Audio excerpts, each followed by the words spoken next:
Hello. हाँ भाई, नमस्कार दोस्तों, कैसे हैं आप लोग। मैं Dinesh Sharma, nursing today online platform जो कि मैड गुरु का है, उस पर आप सभी लोगों का बहुत बहुत स्वागत करता हूं। थोड़ा सा टेक्निकल एरर हो जाने के कारण कुछ समय शायद हो सकता है क्लास आपकी लेट हो गई हो।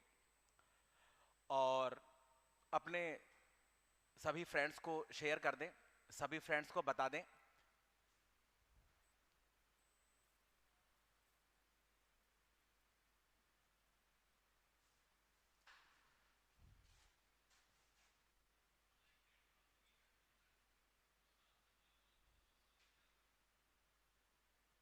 इसकी आवाज़ बंद करो, तुमने इसकी आवाज़ भी खोल रखी है। अच्छा, बंद कर दो। हाँ भाई, तो देखिएगा, जैसा कि आप लोगों को पता है कि लास्ट वीडियो मैंने बनाया था, और लास्ट वीडियो के अंदर मैंने कहा था कि नॉरसेट किस तरीके से होगा। आप लोगों को चिंता हो रही होगी, काउंटडाउन स्टार्ट हो चुका है। तो जो भी इंपॉर्टेंट टॉपिक्स बनते हैं, उनसे रिलेटेड जो क्वेश्चनरीज हैं वो हम लोग डिस्कशन करेंगे। और अगली क्लासेस में मैं आप लोगों के लिए लेकर के आऊंगा कि कौन से सब्जेक्ट इंपॉर्टेंट हैं, किस सब्जेक्ट के टॉपिक कौन कौन से इंपॉर्टेंट हैं। जिसके अंतर्गत आज इस कड़ी के अंतर्गत हम लोग बात करने वाले हैं फंडामेंटल ऑफ नर्सिंग, जो कि आपको पता है 30 to 40% वेटेज आपके नॉरसेट के अंदर सिर्फ फंडामेंटल ऑफ नर्सिंग का ही होता है, जिसका कि एक इंपॉर्टेंट टॉपिक मैं लेकर के आने वाला हूं। और वो टॉपिक अभी थोड़ी देर में हम लोग स्टार्ट करेंगे। तो मैं देख रहा हूं आप सभी लोगों के कमेंट्स आ रहे हैं। रंजना बेटा good evening, Shantanu Rajput good evening, Rajasthan medical and nursing good evening बेटा, Naina good evening, Mukesh good evening, DK Lal, चलो खैर, साक्षी गुड इवनिंग बेटा। तो देखिएगा, हम लोग स्टार्ट कर रहे हैं टॉपिक और उसके ऊपर हम लोग बात करने वाले हैं। तो सबसे पहले मैं आपको बता दूं, आज जो टॉपिक लेकर के हम लोग आए हैं उस टॉपिक का नाम है बैड सोर, जैसा कि अभी सभी लोगों को पता है। तो सबसे पहले तो मैं आपको एक बात बता दूं कि थोड़ा सा एक ब्रीफ इंट्रोडक्शन है जो मैं आप लोगों को देना चाहूंगा, और ब्रीफ इंट्रोडक्शन के बाद हम लोग आगे इससे रिलेटेड क्वेश्चनरी स्टार्ट करेंगे। देखो, बैड सोर जनरली है क्या, जैसा कि हिंदी में हम लोग बोलते हैं बिस्तर घाव। बिस्तर घाव का मतलब कि अगर हम बेड के ऊपर, बिस्तर के ऊपर लंबे समय के लिए अगर लेटे हुए रहते हैं, एक ही पोजीशन में बने हुए रहते हैं, तो ऐसी स्थिति में हमारी स्किन के ऊपर एक इंजरी हो जाती है, और वही इंजरी जनरली क्या कहलाती है, बैड सोर कहलाती है। अब देखिएगा, जनरल पॉइंट है, कोई इसे वुंड बोल रहा है, कोई इसे अल्सर बोल रहा है, कोई इसे डैक्यूबाइट अल्सर बोल रहा है, कोई इसे प्रेशर अल्सर बोल रहा है। अलग अलग नामों से, अलग अलग तरीके से हम इसे जानते हैं। अब देखिएगा, इसी से रिलेटेड क्वेश्चनरीज में लेकर के आ रहा हूं, क्लास में शुरू से लास्ट तक बने रहे। ऐसे बहुत से इंपॉर्टेंट क्वेश्चंस हैं जिनके ऊपर मैं डिस्कशन करूंगा, और वो क्वेश्चन जो कि रेगुलर आप शायद नहीं देखते होंगे, कुछ नया, जिस तरह के आप एग्जाम में देखते हैं कि कुछ नया ही आता है। हम पढ़ के तो सब कुछ जाते हैं, लेकिन पढ़ के जाने के बावजूद भी हमें ऐसा लगता है कि शायद कुछ ना कुछ प्रॉब्लम आ रही है। चलो खैर, देखो, सबसे पहले हम क्वेश्चन लेंगे और क्वेश्चन के साथ स्टार्ट कर रहे हैं। एक एक बच्चा जवाब दें। मनोज, थैंक यू बेटा मनोज। धीरज गुड इवनिंग बेटा, गुड इवनिंग। जितेंद्र, हाँ हाँ, बहुत दिनों बाद बेटा, बहुत दिनों बाद। चलो, तो क्लास को लाइक कर दें, शेयर कर दें, अपने फ्रेंड्स वगैरह को बताएं, और फिर आगे हम डिस्कशन करने वाले हैं। अब देखो, सबसे पहले हम क्वेश्चनरी स्टार्ट करेंगे। एक ही क्वेश्चन के अंदर हम कई बिंदुओं के ऊपर फोकस करेंगे। जैसे अब आप यहाँ पे क्वेश्चन को समझिएगा, और एक एक क्वेश्चन के बारे में हम लोग बात करने वाले हैं, और उसके बारे में विस्तृत पूर्वक डिस्कशन करने वाले हैं। चलो खैर, पहले एक बार आप प्रश्न पढ़ें। अरे वाह, वेरी गुड, प्रश्न पढ़ने के साथ साथ आंसर आने लग गए। डी डी डी, अरे हाँ, वेरी गुड, वेरी गुड। चलो एक बार प्रश्न को पढ़ लेते हैं, फिर आगे हम लोग बात करते हैं। Scar is not related to which of the following. यहां पे कहा जा रहा है कि स्कार जो है, स्कार बेसिकली आपको मतलब एक तो पता हो। अब देखो, यहां पर दो चीजें मैं एक साथ लेकर के आया हूं, मैं आप लोगों को बता दूं भाई, स्कार क्या होता है, क्या नहीं होता है। पहले तो एक बार यही हम लोगों को नहीं पता, बहुत बच्चों को पता है और बहुत बच्चों को नहीं पता। तो मैं आपको बता दूं, स्कार और स्कार का बेसिक मतलब होता है डेड स्किन। कि भाई स्किन जो डेड हो जाती है, जहां पर ब्लड की सप्लाई पूरे तरीके से खत्म हो गई है, वही जनरली आपका क्या कहलाता है बेटा, स्कार कहलाता है। अब देखो ध्यान देना, जैसे अब आप यहां पर चित्र जो देख रहे हैं, उस चित्र के अंदर जैसे ये इमेज बेस्ड क्वेश्चन आपके नॉर्थ सेट में लास्ट ईयर भी आया है।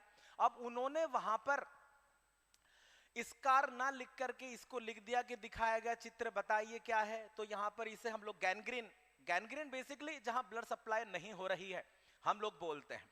अब देखो यहां कह रहे हैं कि स्कार जो है वो किससे संबंधित है, तो मैं आपको बता दूं कि स्कार जो कि डेड स्किन की हम लोग बात करते हैं, बैड सोर, कहने का मकसद है कि अगर किसी भी व्यक्ति को बैड सोर होता है या प्रेशर अल्सर होता है, तो वहां पर धीरे धीरे एक ऐसी स्थिति आती है कि ब्लड की सप्लाई बंद हो जाती है और वहां पर स्किन डेड हो जाती है, और डेड स्किन का निकलना ही स्कार कहलाता है।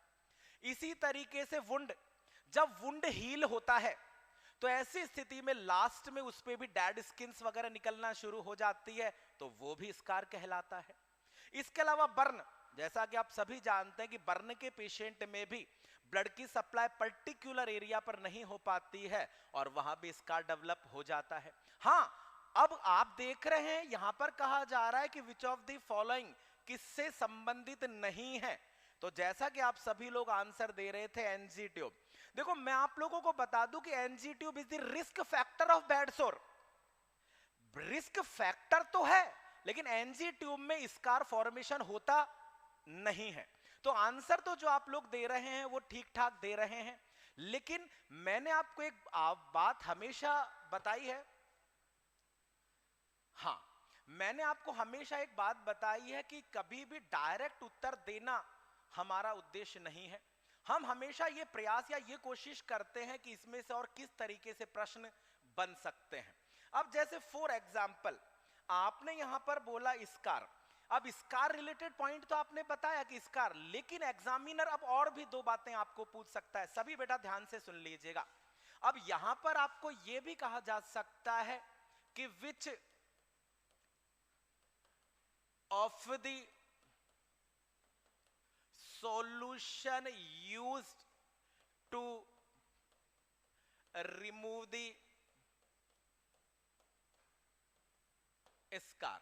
भाई एक ही चीज के ऊपर 10 तरीकों से प्रश्न आते हैं, क्योंकि मैं बार बार आपको एक ही बात कहता हूं कि कभी भी सीधा सीधा प्रश्न आपको एग्जाम में देखने को नहीं मिलेगा, क्योंकि आपने कहा कि स्कार, और स्कार जनरली बैड सोर और इसके अलावा जहां जहां घाव बनता है वहां से है, लेकिन एग्जामिनर यह भी कह सकता है कि स्कार निम्नलिखित में से किससे संबंधित है।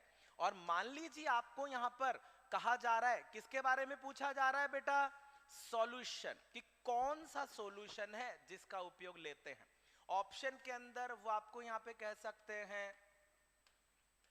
बीटाडिन, ऑप्शन में आपको कह सकते हैं H2O2, ऑप्शन में आपको कह सकते हैं NS, ऑप्शन में आपको कह सकते हैं और कोई सॉल्यूशन जो आप बता सकते हैं, जैसे आप यहां बोल सकते हैं यूसोल।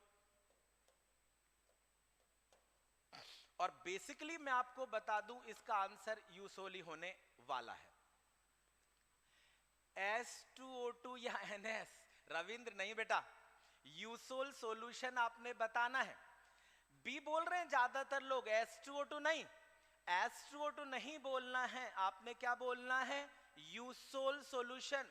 कि ये जो यूसोल सॉल्यूशन होता है जनरली हम लोग इसका उपयोग लेते हैं किसको रिमूव करने के लिए, स्कार जो फॉर्मेशन हो गया है उस स्कार को निकालने के लिए हम लोग यूसोल सॉल्यूशन का उपयोग ले सकते हैं। इसके अलावा अगर यूसोल नहीं है तो आप ब्लीचिंग पाउडर भी यहां पर उपयोग कर सकते हैं। देखो हमेशा मैं बात करता हूं प्राथमिकताओं के आधार पर, क्योंकि जब तक प्रायोरिटी बेस्ड क्वेश्चनरीज आपको पता नहीं होगी तब तक आप प्रॉपर रूप से आंसर नहीं दे सकते हैं। क्या बोल रहे हैं, यूसोल, हाँ वेरी गुड, यूसोल सॉल्यूशन। सर थोड़ा वॉल्यूम बढ़ा दो। अच्छा वॉल्यूम, अब आ रही है आवाज, एक बार क्लियर करें। हाँ वॉल्यूम बढ़ा दिया जितेंद्र, हाँ हाँ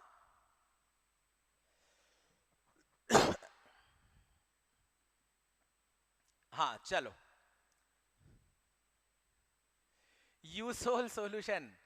हाँ बेटा ध्यान दो, अब जैसा कि मैं आपको कह रहा हूं कि हर पॉइंट में ही प्रश्न छुपा हुआ है। अब आपने यहां पर कहा यूसोल, तो एग्जामिनर आपको कह सकता है कंपोजिशन ऑफ यूसोल सॉल्यूशन। ये भी एग्जाम में प्रश्न पूछा जाता है। एग्जामिनर कहता है कि what is the composition of Eusol, कि यूसोल सॉल्यूशन का कंपोजिशन क्या होना चाहिए। इस पर मैं आपको एक बहुत स्पेसिफिक बात बताने वाला हूं, क्योंकि जितने भी लोग पढ़ते हैं या पढ़ाते हैं वो ज्यादातर सिर्फ बुक्स को या पुराने चीजों को कॉपी करते हैं, लेकिन मैं आपको बता दूं कि हर चीज में कहीं ना कहीं एरर्स या कहीं ना कहीं गलतियां होती है। अब देखो ध्यान देना कि यूसोल सॉल्यूशन और इस यूसोल सॉल्यूशन में 12 पॉइंट होता है। एक तो बोरिक एसिड, इसके अलावा 12.5 ब्लीचिंग पाउडर, इसके अलावा हम कहते हैं 100 ml वाटर, और that is the composition of Eusol solution.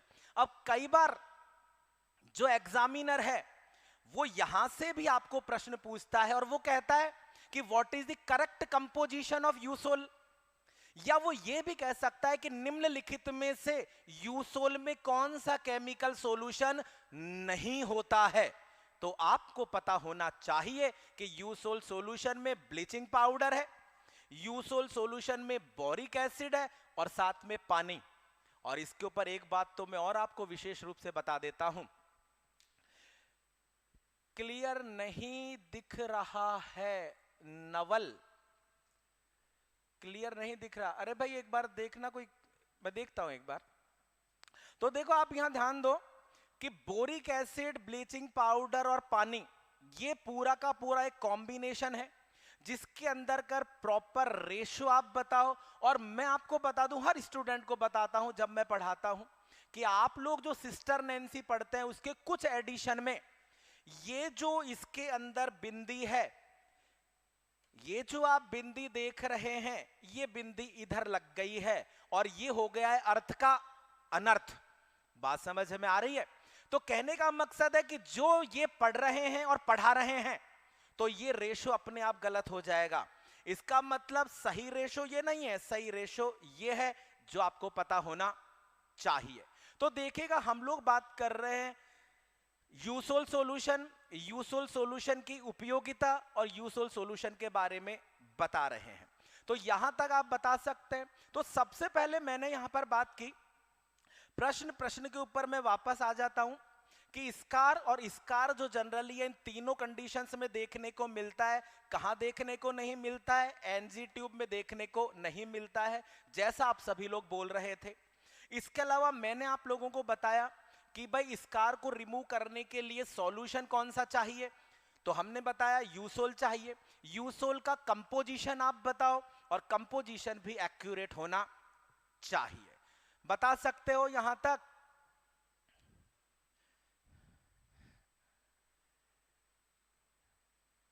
हाँ हाँ ठीक है ठीक है ठीक है ठीक है, थैंक यू बेटा ऑल ऑफ द स्टूडेंट्स, सभी मेरे प्यारे बच्चों। अपने फ्रेंड्स को क्लास शेयर करें, लाइक करें, लाइक बड़े कम दिख रहे हैं मुझे। रेगुलर जब तक आप लाइक करते रहेंगे तब तक मैं रेगुलर आपकी क्लास में बना हुआ हूं। चलो खैर, नेक्स्ट क्वेश्चन पे हम लोग डिस्कशन करने वाले हैं।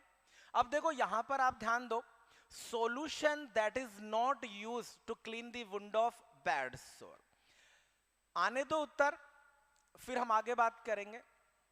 एक बार आप लोग जवाब दें। हाँ जी, हाँ आने दो बेटा जवाब। अंजलि आने दो बेटा, रेनू जवाब दो बेटा, चित्रांश बहुत ही शाइनी आ रहा है बोर्ड, बोर्ड बहुत शाइनी आ रहा है।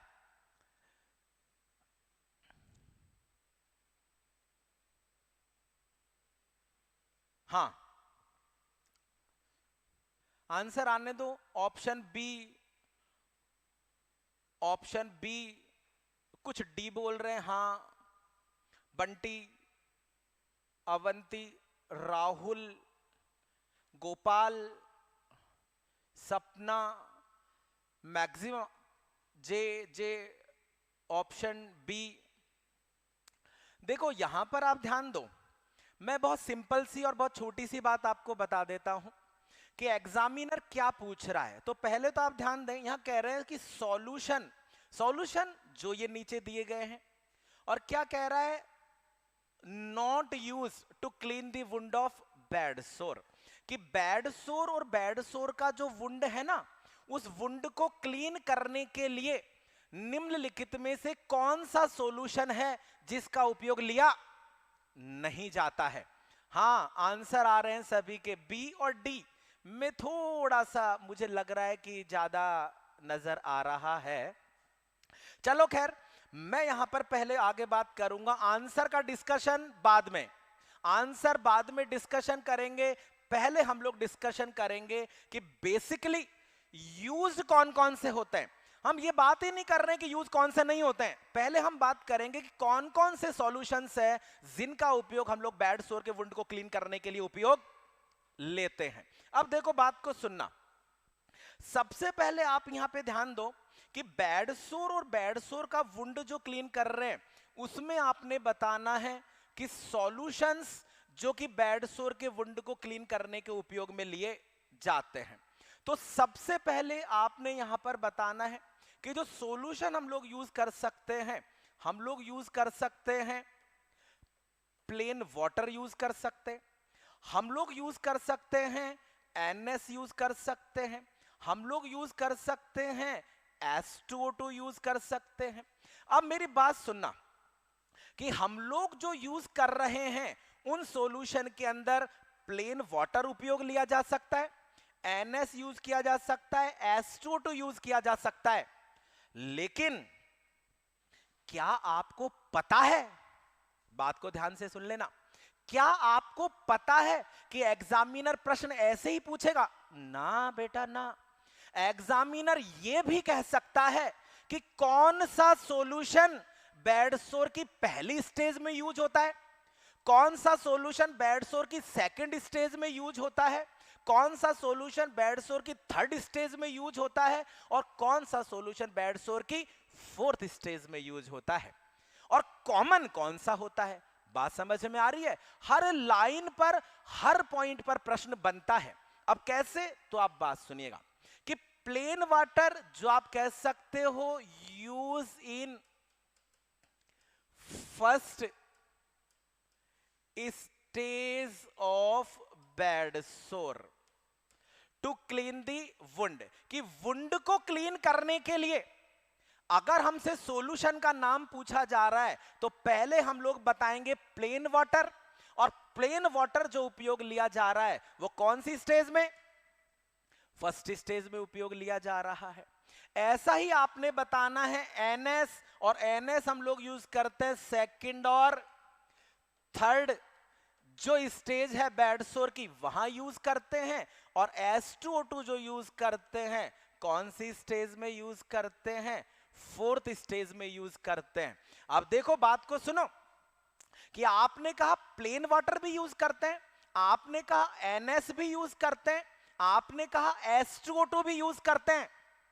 इसका मतलब अगर ऑप्शन की बारी आ रही है तो आप लोगों में से बहुत लोगों को ऐसा लग रहा होगा कि बीटाडिन यूज करेंगे। नहीं, Betadine is the commonest use for the dressing purpose of the bed सोर। ध्यान से सुनते जाइएगा कि बीटाडिन, और बीटाडिन आपने बताना है commonest antiseptic use for dressing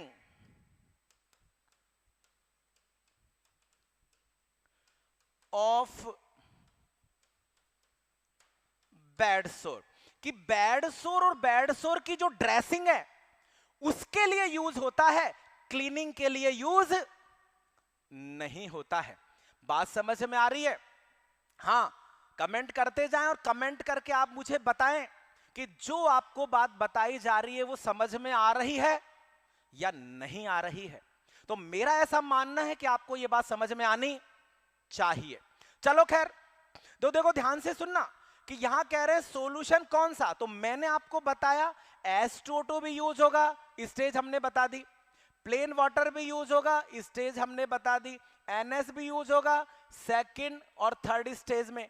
Betadine जो यूज हो रहा है ये बेसिकली किस पर्पज से यूज हो रहा है, ड्रेसिंग, और ड्रेसिंग में भी कॉमनेस्ट यूज करते हैं। कैसे यूज करते हैं बेटा, कॉमनेस्ट यूज करते हैं। हाँ दीपक, सौरभ, जितेंद्र, मुकुल, हाँ ठीक है बेटा, ओके। चलो अब देखो ध्यान से सुनना, आपने यहां तक भी बताया, लेकिन अगर मैं आपसे यहां पर पूछूं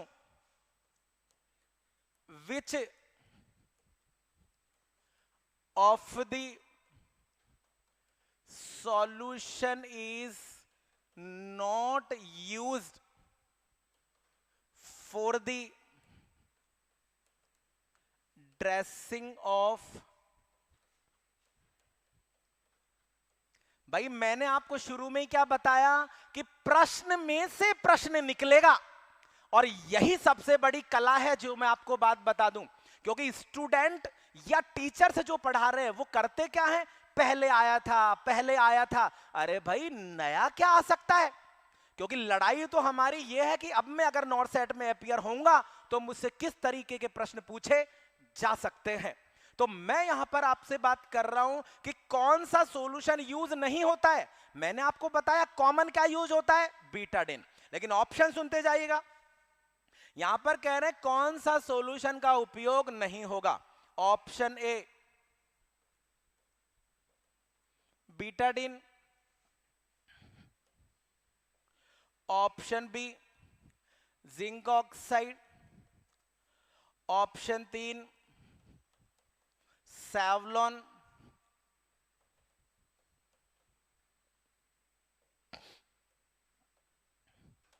और यूसोल। हाँ जी आने दो जवाब। Rajat king of fundamental, thank you बेटा। बजरंग थैंक यू बेटा। सर एनिमा पूरा, अरे यार अब क्या करूं, ये कैमरा आपको अब क्या कर सकते हैं, अब जो चल रहा है चलने तो, क्लास में बीच में कैमरे में शायद फोकस रिलेटेड कोई दिक्कत आ रही है। क्लास तो दिख रही है, समझ में आ रही है ना। हाँ हाँ हाँ हाँ चलो चलो चलो चलो ठीक है। अब देखो यहां पर हम बात कर रहे हैं which of the solution is not use for dressing of bed sore, कि बैड सोर और बैड सोर की ड्रेसिंग में निम्नलिखित में से किसका उपयोग नहीं करते हैं। अब आपके सामने ऑप्शंस हैं, ये आंसर आने दो। कोई बोल रहा है सी, कोई बोल रहा है बी, कोई बोल रहा है डी, सब अपनी अपनी तरीके से उत्तर दे रहे हैं। हाँ जी जवाब देते रहें और आगे हम बढ़ते रहें। हाँ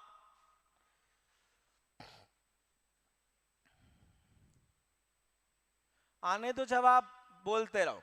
अब देखो मेरी बात को सुनो कि भाई आपने सबने अपने जवाब दे दिए हैं, अब जरा मैं भी बोल लूं, थोड़ा मुझे भी बोलने दो। हाँ Rajat C option Savlon, Bajrang Chaudhary B, Imran B, Himanshu D. चलो कोई नहीं, अब मेरी बात सुनो। देखो यहां पर हम कह रहे हैं कि कौन से सॉल्यूशन का उपयोग नहीं करते हैं। अभी मैंने आपको बता ही दिया था कि बीटाडिन, और बीटाडिन मैंने आपको बता ही दिया था मोस्ट कॉमन उपयोग में लिया जाता है। इसके अलावा जिंक ऑक्साइड जो कि आपका एक पाउडर होता है, और इस जिंक ऑक्साइड पाउडर का उपयोग भी हम लोग बैड सोर की ड्रेसिंग के लिए करते हैं, जिससे कि वुंड जो है नरम रहे और वुंड के ऊपर नमी पैदा ना हो। तो आप बता सकते हैं जिंक ऑक्साइड भी यूज करते हैं और सेवलॉन भी यूज करते हैं। Savlon is recommended by WHO।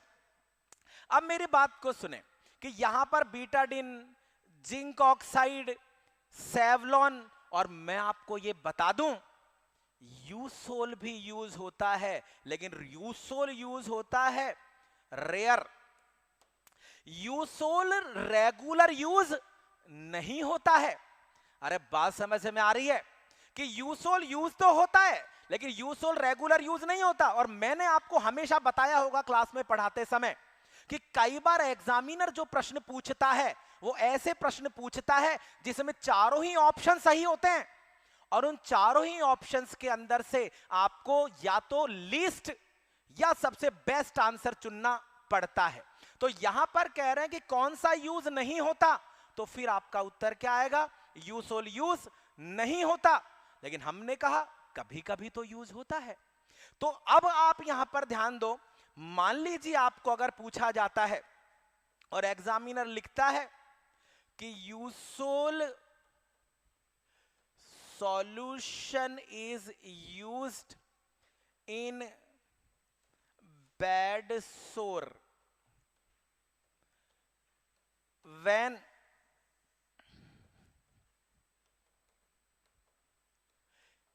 infection in wound by pseudomonas, infection by E. coli,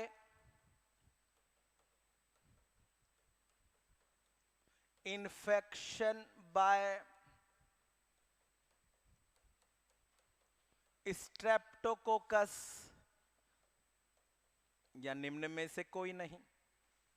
भाई आप एक चीज नोटिस कर रहे होंगे, इसमें एक बार देखना, ये लाइट कहां से जल रही है इतनी ज्यादा, एक लाइट कम कर, थोड़ा सा प्रॉब्लम है, एक लाइट कम कर दे, बच्चे कमेंट कर रहे हैं ना।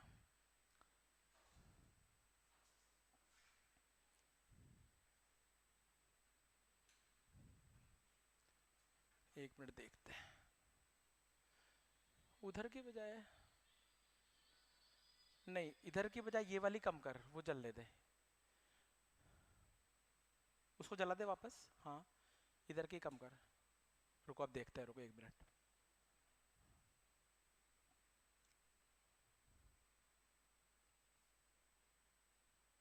यार साइड की कम कर, बी वाली चला।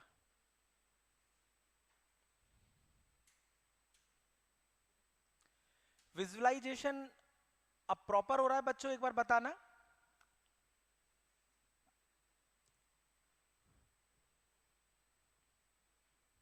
नहीं ये तो जला दे, वो बंद कर।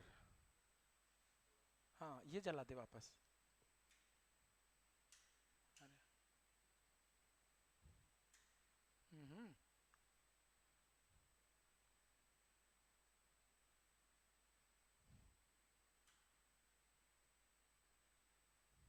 अरे यार इसको मत कर देना। हाँ सही दिख रहा है क्या? सारी बंद हो जाएगी तो अंधेरा हो जाएगा। दिख नहीं रहा है अब तो, लाइट जला भैया, एक नंबर दिख रहा है बस, ठीक है चलो अब ठीक है। तो देखो ध्यान दो, हम यहां पर कह रहे हैं कि यूसोल सॉल्यूशन, और यूसोल सॉल्यूशन जो उपयोग लिया जा रहा है वो कब यूज करते हैं। तो जनरली हम लोग जब किसी भी पेशेंट को वुंड में इंफेक्शन सूडोमोनास बैक्टीरिया के द्वारा होता है, तो ऐसी स्थिति में हम लोग उपयोग करते हैं, कौन से सॉल्यूशन का उपयोग करते हैं, यूसोल सॉल्यूशन का उपयोग करते हैं। तो बता सकते हो यहां तक, चलें। और खराब हो गई सर, जलाई कहां से जलेगी, खराब कैसे हो गई है? हाँ बच्चे बोल रहे हैं खराब हो गई, तो सारी ऑन कर दे, कोई बात नहीं एक बार। हाँ बस ठीक है, वो नहीं हो रही क्या इधर वाली बंद? हाँ बस ठीक है, चलो देखते हैं।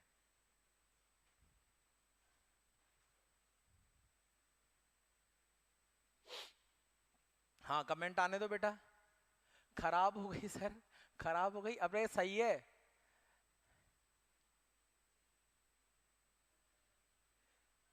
बोर्ड के ऊपर वाली लाइट ऑफ करो सर। अरे अब सही लग रही है, मुझे ऐसा लग रहा है।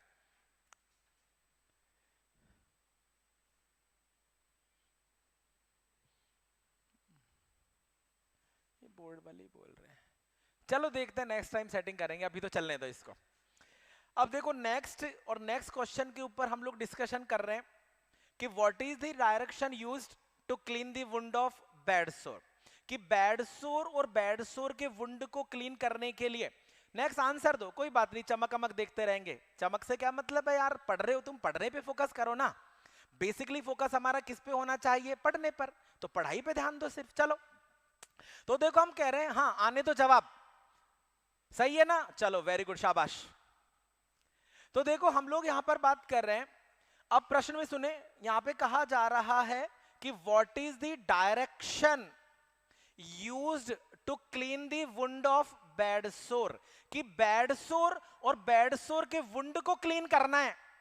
तो वुंड को क्लीन करने के लिए आपने क्या बताना है बेटा, डायरेक्शन बताना है, ए बी, हाँ बोलते जाओ, Renu, Devraj, Sunil, option A direction B, less clean to more clean, B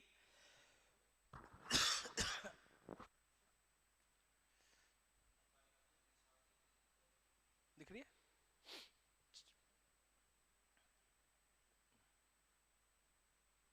हाँ जूम बहुत हो रहा है बार बार, सेटिंग सही नहीं किसकी, चलो खैर नेक्स्ट टाइम सेटिंग सही करना क्लास की यार, बेकार हो रही है।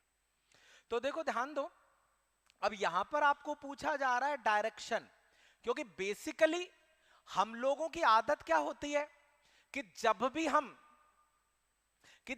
भी हम बात करते हैं किसके बारे में, बैड सोर के वुंड को क्लीन करने के बारे में, तो हमेशा हमारे माइंड में सिर्फ और सिर्फ एक पिक्चर आती है, और पिक्चर ये आती है कि हम कहते हैं आउटर टू इनर या peripheral to central.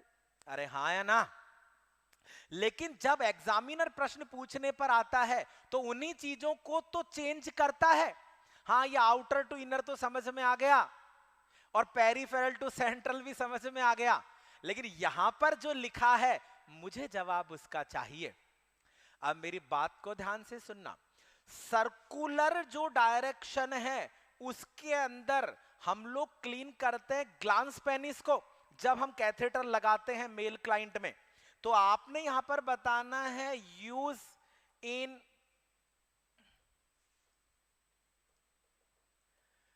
Catheterization for mail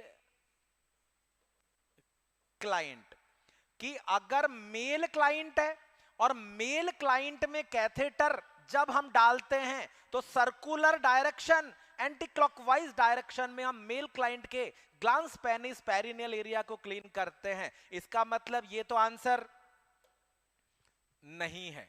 मैंने एक बात आपको हमेशा बताई है कि आंसर नहीं बोलना, always you should try to remove the wrong answer, wrong को बाहर निकालने की कोशिश करें। अब दूसरा है less clean to more clean. Less clean, कभी भी लेस जो क्लीन की हम बात करते हैं वहां से मोर क्लीन कभी भी कोई चीज नहीं होती है, तो ये अपने आप गलत हो गया है। बेसिकली हम बात करते हैं मोर क्लीन से लेस क्लीन जो एरिया होता है वहां पर हम लोग, मतलब सीधा है less contaminated to more contaminated. Generally आप वर्ड यूज करते हो हर जगह पर, लेकिन हर चीज एक ही जगह पर लागू नहीं होती है। तो यहां पर हम कह रहे हैं मोर क्लीन, और मोर क्लीन का मतलब है लेस कंटामिनेटेड।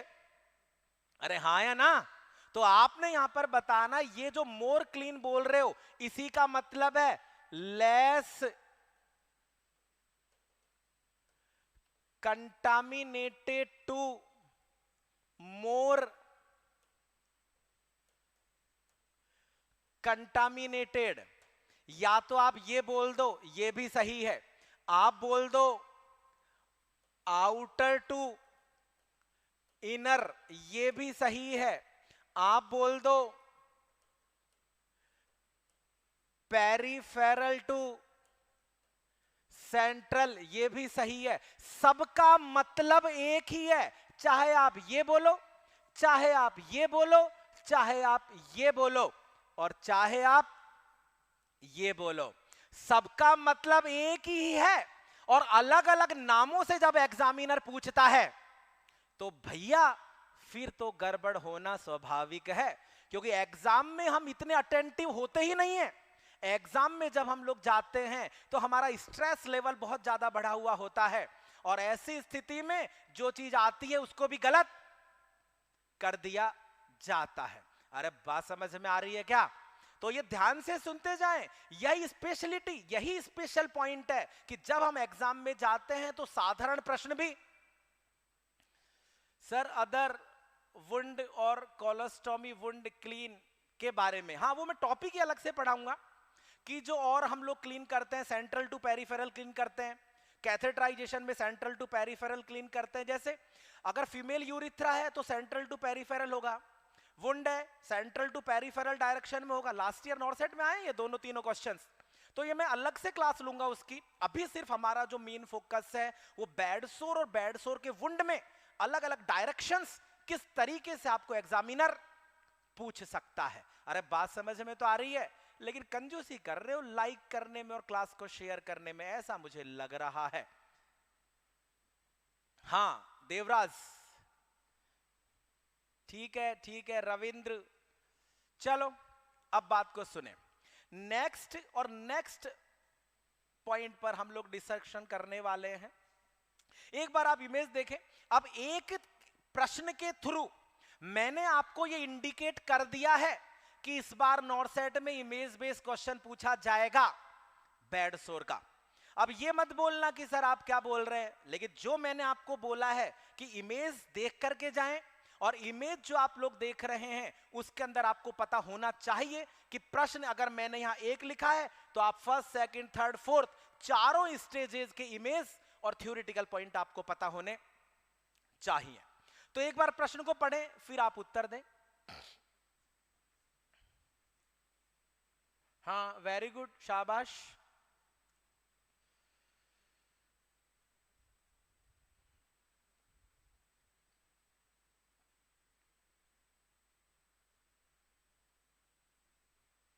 हाँ ऑप्शन सी, मतलब मैक्सिमम डी, सी और डी।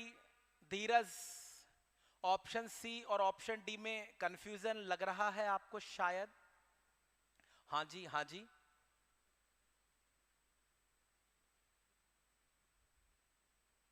हाँ वेरी गुड शाबाश। देखिए ज्यादातर जो स्टूडेंट्स आंसर दे रहे हैं, ज्यादातर जो बच्चे आंसर दे रहे हैं, मैं देख रहा हूं कि उसके अंदर जो आंसर देने वाले स्टूडेंट्स है उनकी संख्या सी डी के ऊपर ज्यादा है। चलो खैर, मैं इसमें से बहुत बारीकी लेकर के आने वाला हूं और बारीक रूप से आपको बताऊंगा कि भाई किस तरीके से आपको इसमें कंफ्यूजन क्रिएट हो सकता है। अब देखो मेरी बात को सुनना कि यहां पर कह रहे हैं कि विच of the following stage of pressure ulcer, कि प्रेशर अल्सर की निम्नलिखित में से कौन सी स्टेज है जो कि नर्स ने ऑब्जर्व की है। कह रहे हैं नर्स ने ऑब्जर्व की है जहां पर full thickness loss of hypodermis. अब आधे स्टूडेंट तो सिर्फ यही सोच करके आंसर कर रहे हैं कि दिनेश सर ने पढ़ाया था कि जहां हाइपोडर्मिस चले जाए वो स्टेज होगी थर्ड। अरे हाँ या ना? तो ध्यान से सुनना, जहां हाइपोडर्मिस है वो आप कह रहे हैं, लेकिन साथ में यहां पे ध्यान दें, साथ में क्या लिख रहा है? ओपन अल्सर, और साथ में लिख रहा है विदाउट स्लग्ड। अब मैं आपको यहां पर बता दूं कि अगर इन पॉइंट में थोड़ा भी वेरिएशन आता है तो आपको प्रश्न का उत्तर बदल सकता है। कैसे? मेरी बात को सुनना। मान लीजिए इस स्टेज का अगर मैं आंसर बताने जाऊं तो मैं एक बार पहले डायरेक्ट आंसर बताऊंगा, फिर मैं आपको बताऊंगा कि किस किस तरीके से परिवर्तन आ सकते हैं। तो यहां पर आप कह रहे हो हाइपोडर्मिस लेयर है और अल्सर जो है घाव पूरे तरीके से ओपन हो चुका है, तब तो आप यहां पे सीधा सीधा आंसर क्या दोगे? स्टेज थर्ड दोगे। क्या दोगे बेटा? Stage third.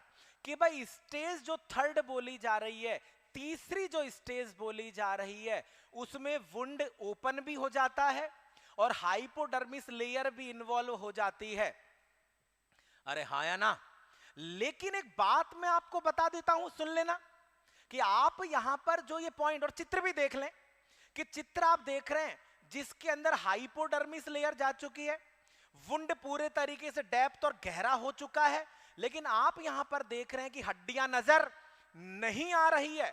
या एग्जामिनर आपको कह सकता है कि वुंड कैसा है, विदाउट स्लग्ड। अगर यहां पर विदाउट ना होता और एग्जामिनर अगर यहां पर लिखता, सुन लेना जो कहना चाह रहा हूं, अगर एग्जामिनर यहां लिख देता और मैं इसको मान लो इस तरीके से लिख देता,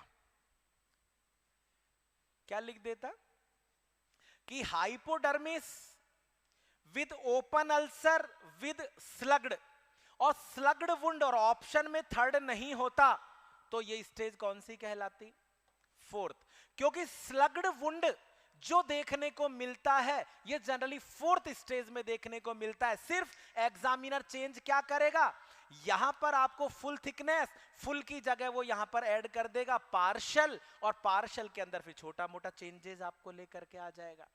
भाई आपको ये समझ में आना चाहिए कि पूरे तरीके से हाइपोडर्मिस इन्वॉल्व है और इसके अलावा आपका जो वुंड है वो स्लग्ड नहीं है, तब आपने थर्ड बोली है। अगर थोड़ा बहुत भी चेंजेस होता तो आप बताते। जैसे मैं इसका एक इमेज बताता हूं, ये आप चित्र देख रहे हैं और इस चित्र में आपको नजर आ रहा है bone visible, deep wound, pus formation, sloughed wound, absence pain. और ये जो सारे के सारे लक्षण, इसमें एक चीज और जोड़ें, full thickness and all layer of skin. तो देखो ध्यान देना, स्किन की सारी लेयर और मसल्स इन्वॉल्व हो गई है। मरीज को दर्द नहीं है क्योंकि नर्व एंडिंग सारी नष्ट हो चुकी है। स्लग्ड थोड़ा सा सड़ा आड़ा टेढ़ा कटा हुआ वुंड है और पस फॉर्मेशन हो गया है, बहुत गहरा है, हड्डियां नजर आ रही है। और अगर ये इमेज बेस्ड क्वेश्चन आपके एग्जाम में आता है तो ये स्टेज कौन सी है, स्टेज फोर्थ आपने बतानी है। अरे बता सकते हो कि नहीं बता सकते? हाँ, फाउल स्मेल भी आती है, बदबू आना शुरू हो जाती है, पस जो होता है उससे बदबू निकलना शुरू हो जाती है। अब देखो यहां तक आपने बताया, लेकिन मैंने आपको एक बात कही है कि प्रश्न तो हर पॉइंट में से निकलता है, और हर पॉइंट में से निकलता है तो आप मुझे यहां पर बता सकते हो, ध्यान देना, आप मुझे यहां पर बताओ, मान लो आपको पूछा जाए कि pus is present due to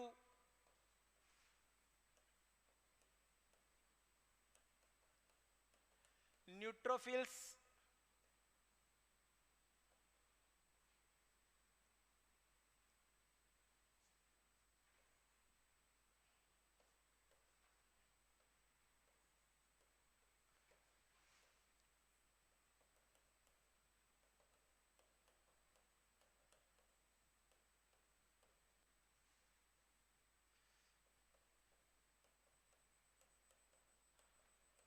lymphocytes, या निम्न में से कोई नहीं।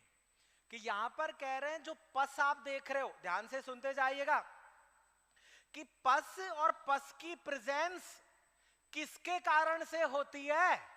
अरे आने दो जवाब। और पस की जो प्रेजेंस है वो बेसिकली न्यूट्रोफिल्स, और न्यूट्रोफिल्स आपको पता है किसी भी इंफेक्शन से लड़ने का काम न्यूट्रोफिल्स करती है। और अगर न्यूट्रोफिल्स की डेथ होती जा रही है तो पस परिवर्तन हो जाती है और ये आपके वुंड में इंफेक्शन को बताने का काम करती है। तो ध्यान से सुनना, एक एक लाइन आपके लिए इंपॉर्टेंट है, क्योंकि मैंने आपको शुरू में ही कहा कि हर पॉइंट से प्रश्न पूछा जाता है। तो देखो ध्यान दीजिएगा कि न्यूट्रोफिल्स की डेथ हो जाने के कारण पस यहां देखने को मिलता है। अब एग्जामिनर ऐसे ना बोल करके क्या और बोल सकता है, क्योंकि बार बार कह रहा हूं हर लाइन में से, हर शब्द में से प्रश्न बनता है। तो एग्जामिनर आपको यह भी कह सकता है, सुनते जाइएगा, कितनी चीजें मैं आपको एक ही पॉइंट पर बता रहा हूं, अन्यथा टॉपिक पढ़ाना और टॉपिक बताना कोई स्पेशलाइज कला नहीं है, वो तो कोई भी पढ़ा सकता है जो हमारी नकल कर रहे हैं। लेकिन इंपॉर्टेंट चीज क्या है कि एग्जाम में क्या आएगा और कैसे आएगा। अब सुनना, यहां पर यह भी कहा जा सकता है कि what is normal colour of पस, वो आपको कह सकता है पेल, वो आपको कह सकता है येलो, वो आपको यहां पे कह सकता है वॉयलेट, या वो आपको यहां पे कह सकता है ग्रीन। अब आप एक चीज देखो, एक ही चीज में से कितने क्वेश्चंस हैं जो आपके सामने बन रहे हैं, लेकिन मैं आपको यहां पर बता दूं। रंजीत कह रहा है कि लाइक करो सारे के सारे। अरे लाइक कैसे करें, उनका ध्यान ही सिर्फ क्लास के अंदर इतना है, भूल रहे हैं वो कि लाइक करें, अपने फ्रेंड्स को शेयर करें, अपने स्टेटस पे लगाएं, लोगों को बताएं कि बेसिकली हम पढ़ा रहे हैं, आपको क्या पढ़ा रहे हैं और कैसे पढ़ा रहे हैं। क्योंकि इंपॉर्टेंट चीज यही है कि जब तक आप लोगों में शेयर नहीं करेंगे तब तक क्वालिटी पता कैसे चलेगी। क्योंकि अभी आप लोग देख रहे हैं कि YouTube के ऊपर कोई भी आ रहा है, कहीं से पीपीटी छाप रहे हैं और उसको बांट रहे हैं और उसके सामने पढ़ रहे हैं, लेकिन उससे बच्चों का भविष्य भी तो खराब हो रहा है। तो बेसिक पॉइंट पर हम लोग डिस्कशन कर रहे हैं। अब देखो ध्यान देना कि अगर नॉर्मल कलर पूछा जा रहा है तब तो आपने क्या बताना है, येलो। कि अगर कोई कहता है कि what is the normal colour of पस, कि पस का नॉर्मल कलर क्या है, तो पस का नॉर्मल कलर क्या बोलना है, येलो बताना है। लेकिन अगर पूछा जाता है कि व्हाट इज द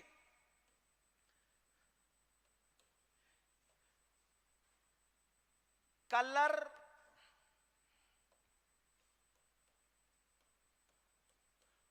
ऑफ पस व्हेन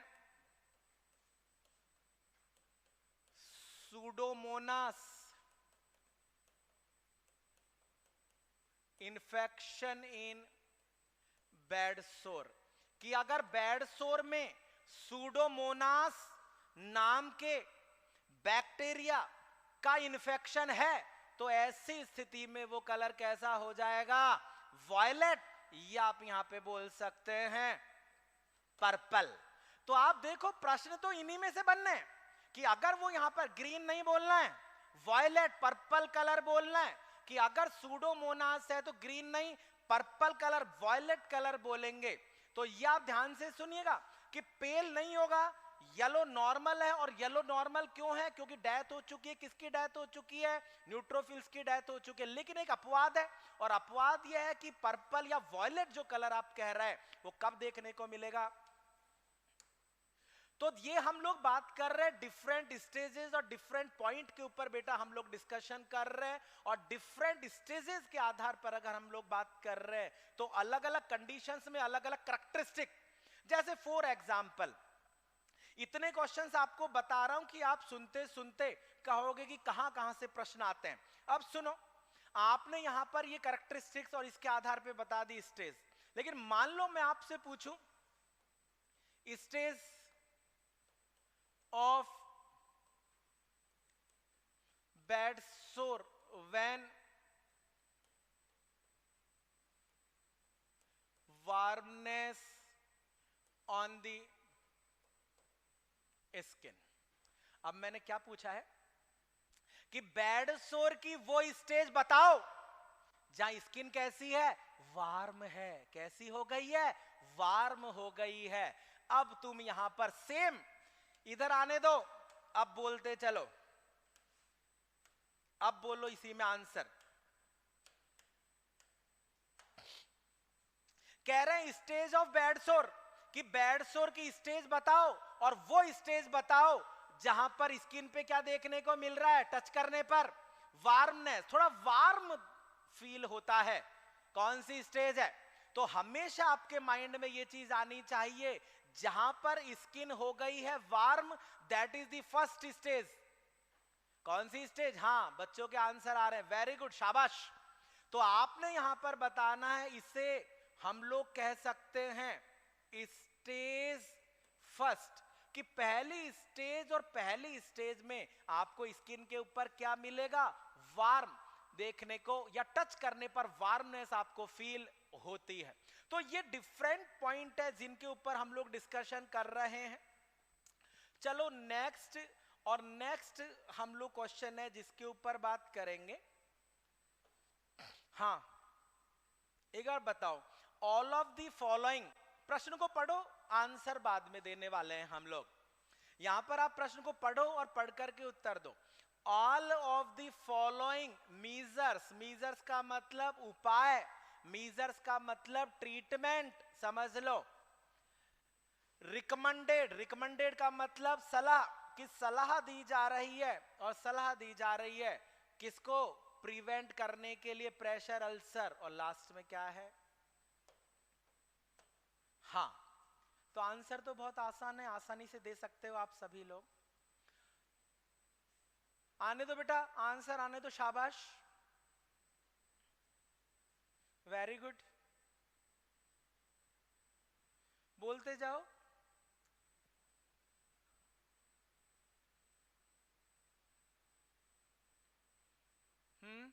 वेरी गुड, शाबाश। हाँ, मैक्सिमम जो स्टूडेंट्स आंसर दे रहे हैं, सीपी, पूजा, विहान, मुकुल, अजय, मुकुल, अजय, रेनू, सपना, नरेंद्र, विनोद, राजेश, आरके, बलजीत, चलो खैर। तो देखो यहां पर हम कह रहे हैं कि वो कौन कौन से उपाय, और लास्ट में क्या पूछ लिया है, एग्जेप्ट। एग्जेप्ट का मतलब है कि निम्न में से नर्स को क्या नहीं करना है, सीधा सा मतलब है। कह रहे हैं skin care, yes skin care कराएंगे, that is measurement. Schedule for positioning, समय समय पर मरीज की पोजीशन भी बदलेंगे। यूजिंग द वाटर और एयर मैट्रेस, एयर और वाटर मैट्रेस यूज करेंगे, लेकिन मसाज नहीं करेंगे, क्योंकि मसाज करने पर फ्रिक्शन पैदा होगा, और मसाज तब की जाती है जब बेड सोर को रोकना चाहते हैं। लेकिन यहां पर कह रहा है कि रेड एरिया है, मतलब बेड सोर तो हो गया, और अगर बेड सोर हो गया और फिर मसाज करोगे तो भैया फिर वो रुकेगा नहीं, उसकी सीवियरिटी और ज्यादा बढ़ती चली जाएगी। अरे बात समझ में आ रही है कि नहीं आ रही है? अरे हाँ या ना में जवाब आने दो। चलो अब मेरी बात सुनना, आंसर तो आपने दे दिया, लेकिन अब मैं आपको एक ऐसी चीज बताने वाला हूं कि मसाज मसाज मसाज तो बोला, लेकिन क्या आप जानते हैं कि मसाज करने की करेक्ट टेक्निक क्या है? मसाज कैसे करें बेड सोर और बेड सोर, मान लीजिए अब ये तो इसने कहा है कि एग्जैक्ट मसाज नहीं करेंगे उपाय, क्योंकि बेड सोर हो चुका है, लेकिन मान लीजिएगा हम चाहते हैं प्रिवेंशन, और प्रिवेंशन अगर हम करना चाहते हैं तो हमें क्या करना पड़ेगा, massage is necessary to prevent risk of bed सोर।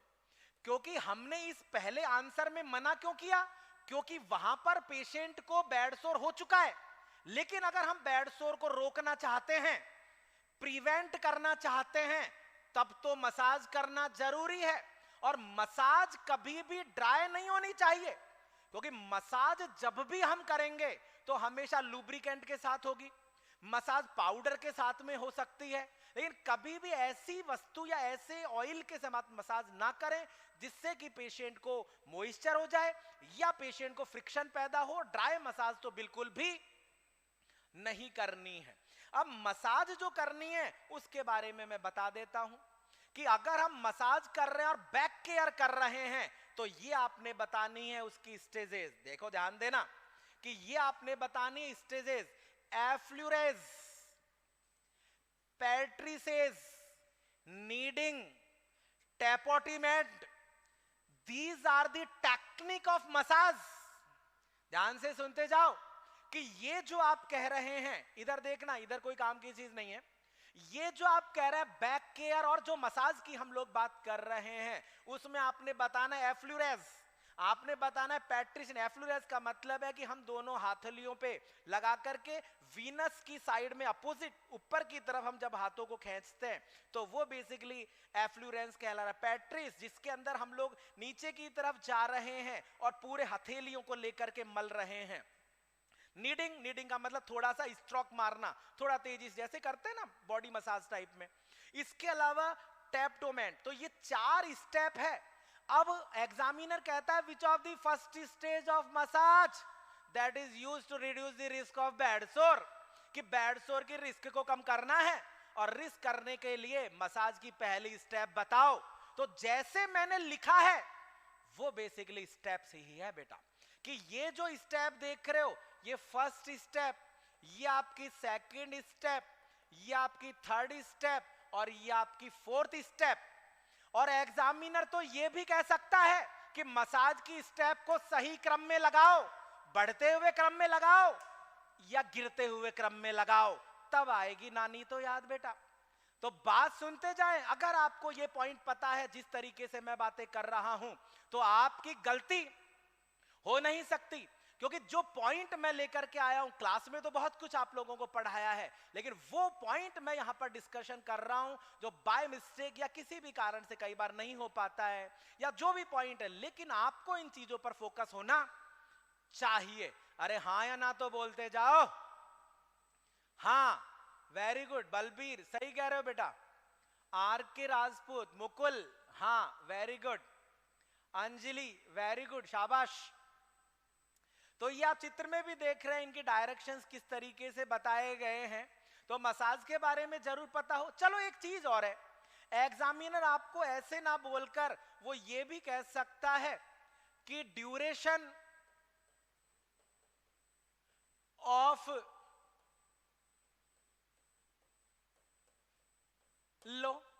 मैंने कहा ना हर पॉइंट में ही प्रश्न है कि अगर आप किसी को मसाज कर रहे हो और मसाज कर रहे हो तो उसका क्या पूछा जा सकता है, ड्यूरेशन भी पूछा जा सकता है, कि ड्यूरेशन कि कितनी देर तक मसाज करनी चाहिए, और वो आपको यहां पर बोलेगा 5 मिनट, वो आपको बोलेंगे 10 मिनट, आपको बोल सकते हैं 15 मिनट और आपको बोल सकते हैं 20 मिनट। कि मसाज और मसाज करने का आपको बोला जा सकता है ड्यूरेशन, कि मसाज जो की जा रही है उसका समय तो बताओ। अरे बोलो तो सही, हाँ बताओ, शाबाश, बोलते चलो बोलते चलो। हाँ तो देखो मेरी बात को ध्यान से सुनना, जो हाँ आंसर आने दो।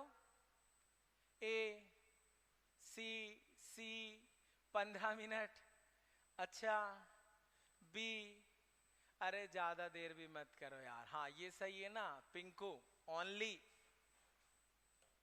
5 मिनट।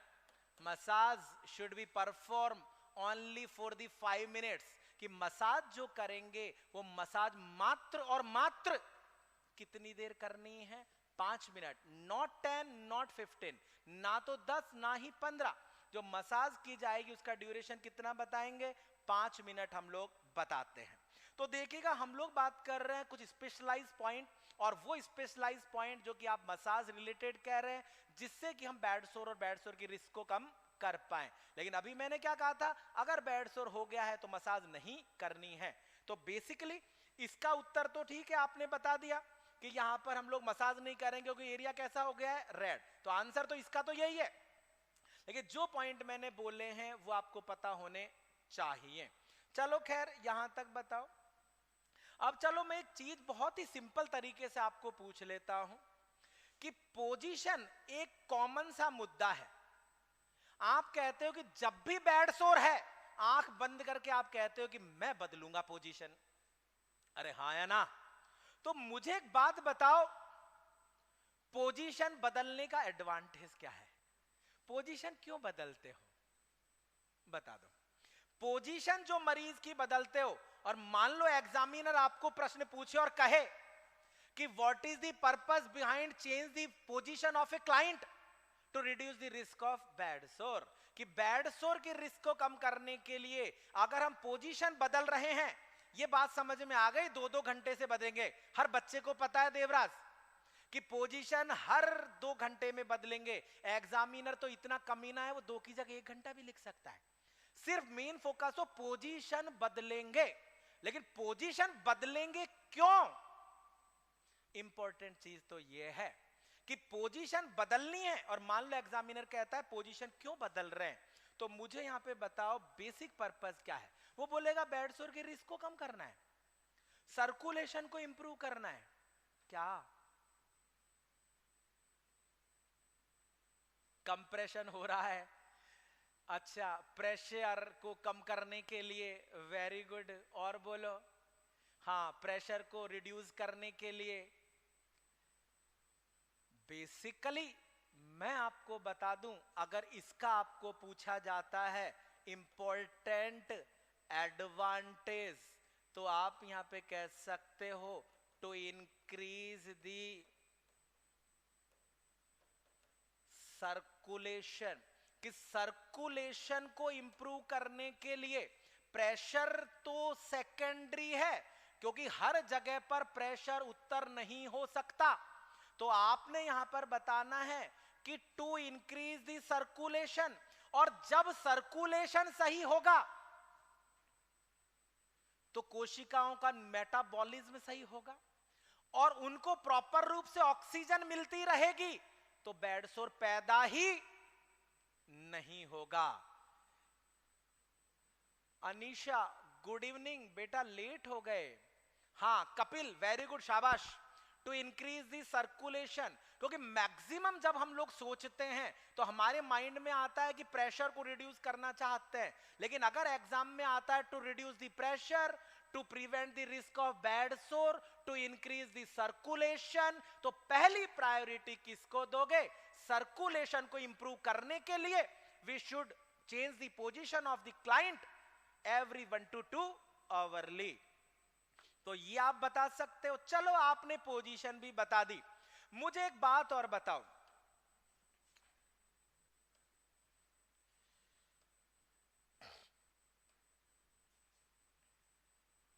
हाँ चलो पहले एक बार इस पे बात करते हैं, फिर आगे बात करेंगे। नेक्स्ट क्वेश्चन है बेटा,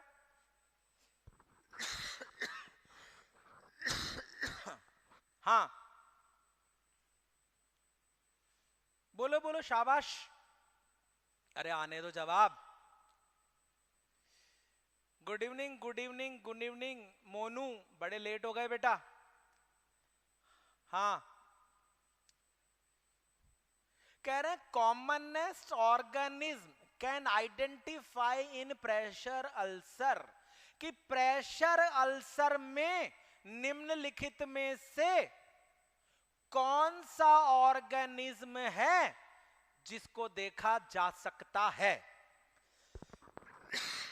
अरे बोलो। बी, ए सूडोमोनास। अरे मैंने कहा था कि सूडोमोनास में कलर जो है वो वॉयलेट और पर्पल होता है, लेकिन क्या मैंने ये कहा था कि Pseudomonas most common infected agent है? देखो बात को सुनना, बहुत सिंपल तरीके से बता देता हूं। स्टेफाइलोकोकस पहली प्रायोरिटी है, सूडोमोनास सेकंड प्रायोरिटी है, एंटेरोकोकस थर्ड प्रायोरिटी है, और ये फोर्थ प्रायोरिटी है।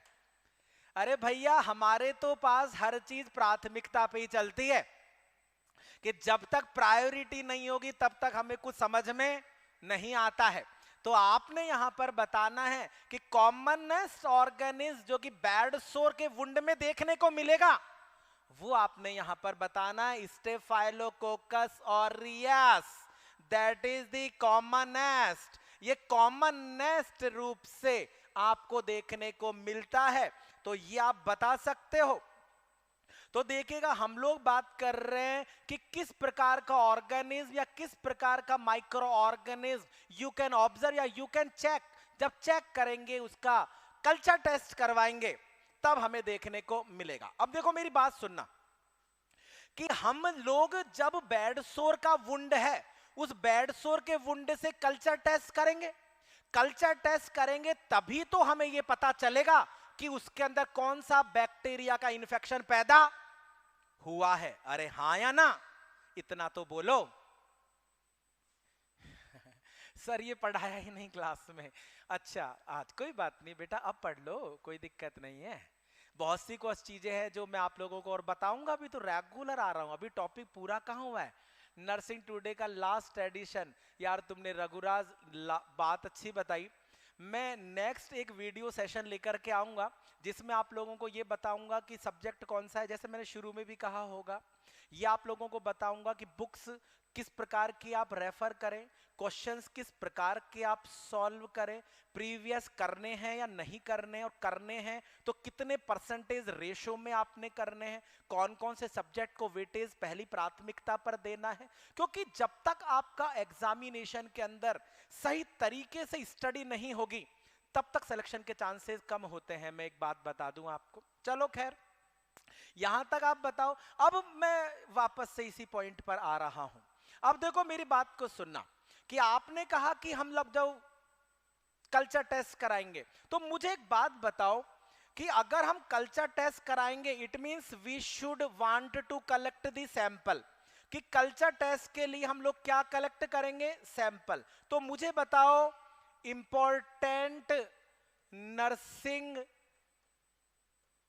Action before collect sample from a wound of bed sore। वो आपको बोलेंगे hand washing, clean the wound, moist the wound, dry the। बात सुनते रहें और बात समझते रहें कि आपको यहां पर कहा जा रहा है कि इंपॉर्टेंट नर्सिंग एक्शन बता दो। क्योंकि बार बार एक ही बात कह रहा हूं, हर लाइन में से प्रश्न बनता है। वो प्रश्न बनाना ही अपने आप में आर्ट है। क्योंकि एग्जाम में जब आप जाओगे ना तो आपको वहां डिफरेंट टाइप्स ऑफ पैटर्न के क्वेश्चन देखने को मिलेंगे। एक वीडियो लेकर के आऊंगा कि क्वेश्चन जो हैं कितने पैटर्न के होते हैं, वो सभी मैं आगे डिस्कशन करूंगा। अब देखो यहां पर ध्यान देना कि वुंड को अगर आप लोग सैंपल ले रहे हैं तो सैंपल लेने में हैंड वॉशिंग भी इंपॉर्टेंट है, वुंड को क्लीन करना भी जरूरी है, ड्राई नहीं करते हैं।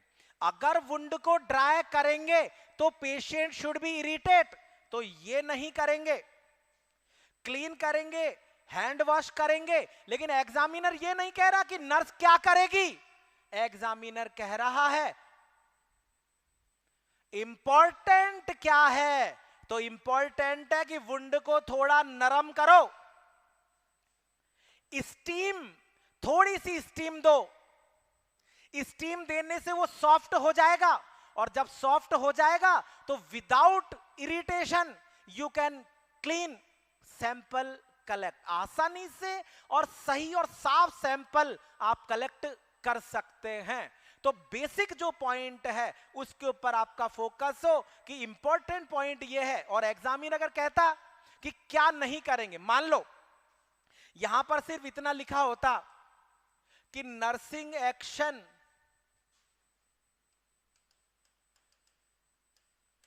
Avoided before collect the sample from A wound of bed सोर, कि बेड सोर के वुंड से अगर सैंपल ले रहे हो तो क्या नहीं करेंगे? हैंड वॉशिंग भी करेंगे, क्लीन भी करेंगे, मॉइस्ट भी करेंगे, ड्राई नहीं करेंगे। अरे बात समझ में आ रही है कि एक ही प्रश्न कितने तरीकों से, क्योंकि मैं बार बार आपको कह रहा हूं कि एक सिक्के के कई पहलू हैं। अगर वो पहलू हमें समझ में आ गए तो मेरा दावा है कि भारत में आपका कोई सिलेक्शन रोक करके बता दे। लेकिन मेहनत रेगुलर और पंचुअल होकर के आप हमारे साथ करेंगे तो आपको अपने आप समझ में आने लग जाएगा कि प्रश्न कैसे आते हैं, क्योंकि नॉरसेट अपने आप में ही भैया एक तपस्या है। चलो खैर, यहां तक आप ध्यान दीजिएगा। बात समझ में आ रही है क्या बोल रहा हूं? अच्छा, ये मैंने बता दिया होगा। Commonest complication of bed sore, कि बैड सोर और बैड सोर का आपने बताना है कॉमनेस्ट कॉम्प्लिकेशन, कि बैड सोर का क्या पूछा जा रहा है? Commonest complication of bed sore, कि बैड सोर और बैड सोर का आपने बताना है कॉमनेस्ट कॉम्प्लिकेशन। अब देखो, कॉमनेस्ट कॉम्प्लिकेशन की अगर हम लोग बात करते हैं, ध्यान देना, तो कॉम्प्लिकेशन, हाँ पहले आंसर आने दो, शाबाश। राधे राधे विक्रम, राधे राधे बेटा। रेनू सी, अंजलि बी, पूजा सी, कोई सी बोल रहा है, कोई बी बोल रहा है। Pain, ulcer. तो बेटा मेरी बात सुन लेना, आंसर दे रहे हो लेकिन आंसर देने में कंजूसी मत करो, और लाइक करने में तो बिल्कुल कंजूसी मत करो। चलो खैर, अब देखो यहां पर हम कह रहे हैं कॉमनेस्ट कॉम्प्लिकेशन, तो मैं आपको बता दूं कि pain is the characteristic, ulcer तो बैड सोर खुद होता ही है, पस फॉर्मेशन भी कैरेक्टरिस्टिक है, but infection is not the sign और characteristic. Infection is the most common complication of the bed sore, कि बैड सोर का मोस्ट कॉमन अगर कोई कॉम्प्लिकेशन पूछता है तो क्या बताना है? इन्फेक्शन। इन्फेक्शन जो है वो बैड सोर का मोस्ट कॉमन कॉम्प्लिकेशन है। लेकिन अगर एग्जामिनर आपको कहता है कि व्हाट इज द मोस्ट, कह सकते हैं कि सीरियस साइड इफेक्ट, या कह सकते हैं कि most serious characteristic of the bed sore, कि अगर आपको कहा जाता है कि most serious characteristic of bed सोर, और अगर ये पूछ लिया जाता है तो फिर बेटा आंसर आएगा यहां पर पेन। तो आप एक चीज सोचते जाओ, बार बार बताता चला जा रहा हूं कि कॉम्प्लिकेशन चीज अलग है, कैरेक्टरिस्टिक चीज अलग है। तो यहां पर हम कह रहे हैं कि दर्द जो है वो कैरेक्टरिस्टिक है, और वो कैरेक्टरिस्टिक, क्योंकि अल्सर कोई कैरेक्टरिस्टिक नहीं है, बेसिकली बैड सोर, प्रेशर अल्सर, तो ये तो आपकी बीमारी है। लेकिन बेसिकली जो आप देखते हैं, और पस फॉर्मेशन लास्ट में जाकर के हो रहा है, लेकिन इनिशियली जब पेशेंट को दर्द होता है तो थोड़ा इरिटेट होता है, और ज्यादातर आप देखते हैं फर्स्ट स्टेज सेकंड स्टेज ही आपको देखने को मिलती है, जिसके अंदर एग्जामिनर यह भी कहता है कि पेन कौन सी स्टेज में सबसे ज्यादा सीवियर होता है। तो आपको पता होना चाहिए कि पेन जो है सेकंड स्टेज में, कौन सी स्टेज में? बैड सोर की। बैड सोर की सेकंड जो स्टेज है, उस सेकंड स्टेज में पेन सबसे ज्यादा सीवियर होगा। तो आपने बताना है पेन, और पेन आप कह सकते हैं सीवियर पेन अगर बोला जाता है तो आपने बतानी है बैड सोर की स्टेज नंबर 2।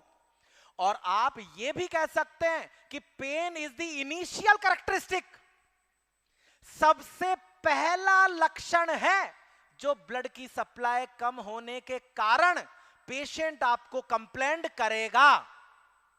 तो आप सोचो ना यार कि एग्जामिनर कहां कहां से प्रश्न घुमाता है, लाता है, हम उसी में अटके रहते हैं। हम कहते हैं मैं पुराने क्वेश्चन पेपर पढ़ रहा हूं। अगर सब कुछ ही पुराने में होता तो फिर भैया काम कैसे चलता? पुराने आप प्रैक्टिस कर सकते हो, लेकिन ये नहीं कह सकते कि वो आएगा।